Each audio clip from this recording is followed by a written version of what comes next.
Halo Civil Society, selamat datang kembali di Baca Lantang Radio. Kali ini aku mau melanjutkan novel dengan judul Cerita Calon Arang yang ditulis oleh Pramoedya Anantatur. Kali ini kita telah memasuki chapter 4 dan bagaimana ceritanya? Mari kita baca.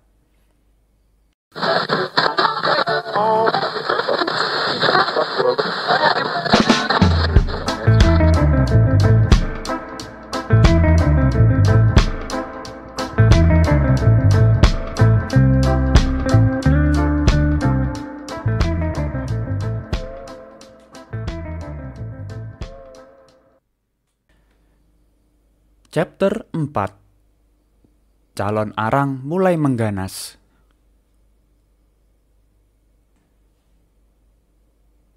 Penduduk desa tahu belaka bila calon arang dan murid-muridnya pulang dengan girangnya dari Candi Durga, pasti ada orang yang akan menemui ajalnya. Kegirangan calon arang dan murid-muridnya berarti ketakutan buat orang banyak. Anak-anak kecil dilarang orang tuanya meninggalkan rumah. Bahkan orang-orang tua pun kadang-kadang tak berani keluar rumah. Semua memuja minta perlindungan dewa-dewa agar tetap selamat. Calon arang merasa berbahagia bila telah menyakiti dan menewaskan orang-orang yang dibencinya.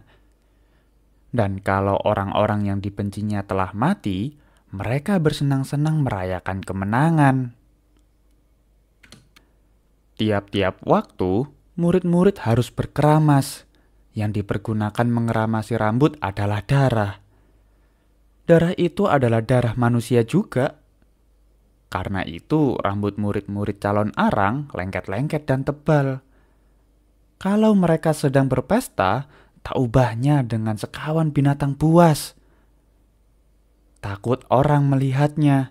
Kalau ketahuan ada orang yang mengintip, orang itu diseret ke tengah pesta dan dibunuh dan darahnya dipergunakan keramas. Lama-kelamaan, tak adalah orang yang berumah di dekat calon rumah arang. Mereka lebih suka menjauhi agar bisa hidup aman.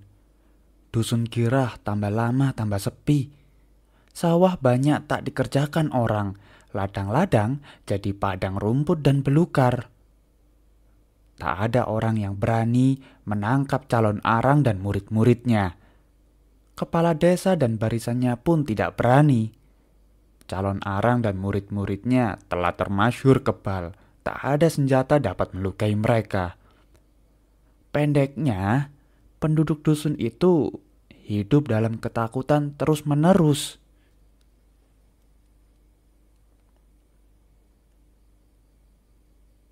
Dahulu, tanah lapang dusun Girah adalah tempat bermain anak-anak kecil. Di sore hari, banyaklah anak-anak berkumpul dan bermain-main. Apalagi kalau bulan bersinar-sinar, bermacam-macam permainan mereka itu. Tetapi sekarang sunyi tanah lapang dusun itu. Bila mereka bermain-main dan lewatlah seorang dari murid calon arang, larilah mereka masing-masing karena takutnya.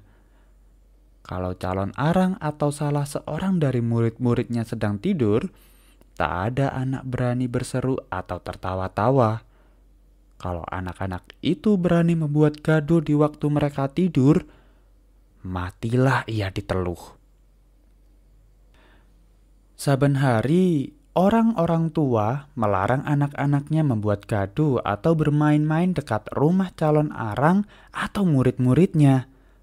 Tentu saja tak senanglah anak-anak karena tak bisa bermain-main dengan bebas.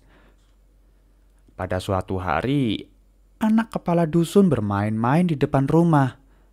Tidak dilihatnya bahwa seorang murid calon arang lewat. Karena asyik bermain, tak tahulah ia bahwa ia sudah menumbuk murid itu. Dalam hari itu juga hilanglah mata anak itu. Kakinya lumpuh dan rambutnya tak mau tumbuh di kepalanya. Segera kepala kampung itu datang ke rumah calon arang minta maaf atas kesalahan anaknya. Ia pun minta agar anaknya disembuhkan. Calon arang dan beberapa orang muridnya datang ke rumah kepala Pak Dusun. Di sana mereka tak mengobati anak yang celaka itu. Tidak, mereka malah tertawa-tawa senang melihat anak celaka itu. Melihat hal itu, menangislah kepala dusun itu, laki bini. Tapi ia tak dapat berbuat apa-apa karena ia pun takut pada calon arang dan murid-muridnya.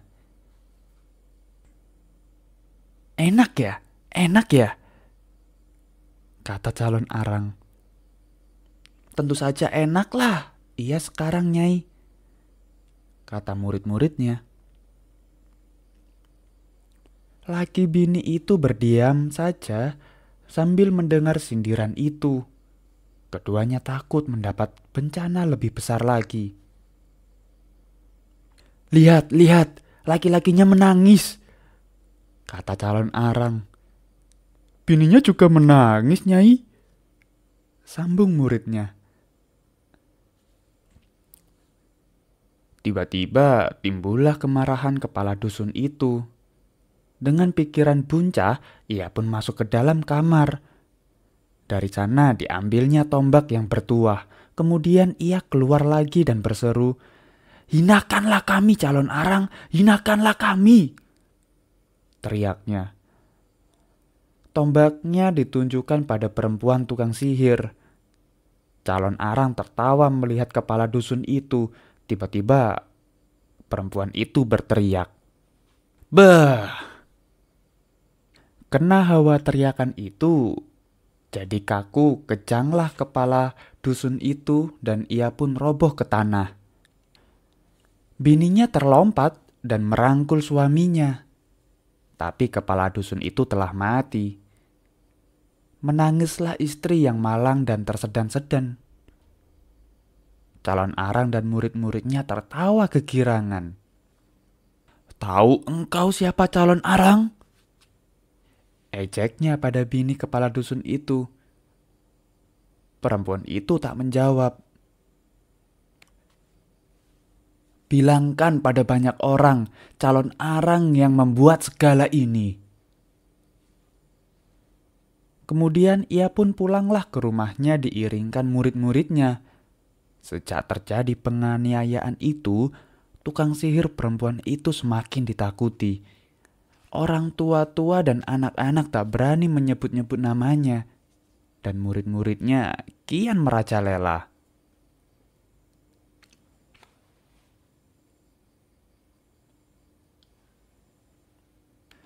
Suatu malam, gelapnya bukan main.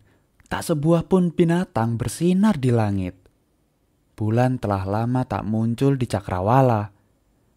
Angin yang dingin sebentar-sebentar meniup dan bunyi pohon-pohonan berdesah-desahan kena tiupannya. Mendung amat tebal di langit, tapi hujan belum juga turun. Orang-orang telah tidur nyenyak dalam ranjang masing-masing. Jaga dusun tidak meronda lagi karena hari dingin. Mereka berdiam di tempat penjagaan masing-masing. Orang-orang lewat di malam buta tak berani mereka menegur.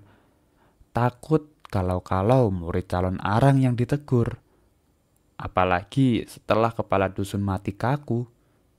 Mereka ketakutan saja bila berjaga atau meronda di malam hari. Dengan tiada yang mengetahui, malam itu telah terjadi apa-apa. Calon arang bersama murid-muridnya keluar dari rumah. Weksir sah membawa pedupaan, berjalan di depan sesekali sambil mendadak gila. Calon arang berjalan di tengah-tengah membawa kitab sambil mengucapkan mantra-mantra. Murid-murid lainnya menari-nari melingkunginya sambil berjalan. Dan dalam berjalan dan menari itu, mereka bergendang-gendang pada tubuh masing-masing. Cuma calon arang tak menari. ia hanya berjalan membawa kitab sambil mengucapkan berbagai mantra. Sampai di perempatan jalan, mereka berhenti. Di tengah-tengah perempatan inilah mereka menanamkan teluh agar penyakitnya dapat pergi ke 4 mata angin. Dengan girangnya, calon arang menanamkan teluh itu. Dan semua muridnya terus mendadak dan menari. Setelah itu mereka pulang dengan girangnya ke rumah ke calon arang. Di sana mereka makan minum bersenang-senang. Tidak lama kemudian timbullah penyakit. Tak ada obat bisa melawan penyakit panas dingin yang merajalela di seluruh negeri. Cuma di ibu kota saja penyakit itu tak dapat membunuh orang. Ratusan bahkan ribuan orang menderita sakit yang tak dapat diobati itu. Bila mereka sakit, pastilah tak punya harapan untuk sembuh lagi. Tiap hari beratus-ratus orang mati dan dibawa ke kuburan. Dan kalau orang yang menguburkan pulang, ia pun sakit pula, kemudian mati. Begitulah terus-menerus. Penduduk negara Daha kian lama kian sedikit. Banyak prajurit dari luar ibu kota meninggal. Bukan karena kena senjata di medan perang, bukan. Tapi mati kena teluh calon arang. Dan kalau waktu itu datang, musuh hendak merobohkan Daha, robohlah negara yang agung itu. Penyakit panas dingin yang diteluhkan oleh calon arang tak bisa dicegah lagi. Kian lama, kian melebar di gunung, hutan, dusun, dan sawah. Tambah banyak orang mati dimakan penyakit itu. Pendeta-pendeta yang baik hati mencoba menolak teluh itu, tetapi sia-sia. Calon arang lebih pandai daripada mereka semua. Karena itu, orang hidup dalam ketakutan. Di rumah-rumah orang menangisi kerabatnya yang meninggal, seakan-akan tumpaslah seluruh isi negara Daha waktu itu. Nama calon arang disebut oleh tiap orang. Ia dikutuki oleh semua orang. Kalau bisa, mereka mau menumpas perempuan durhaka itu. Tetapi mereka tak bisa dan mereka pun tidak berani.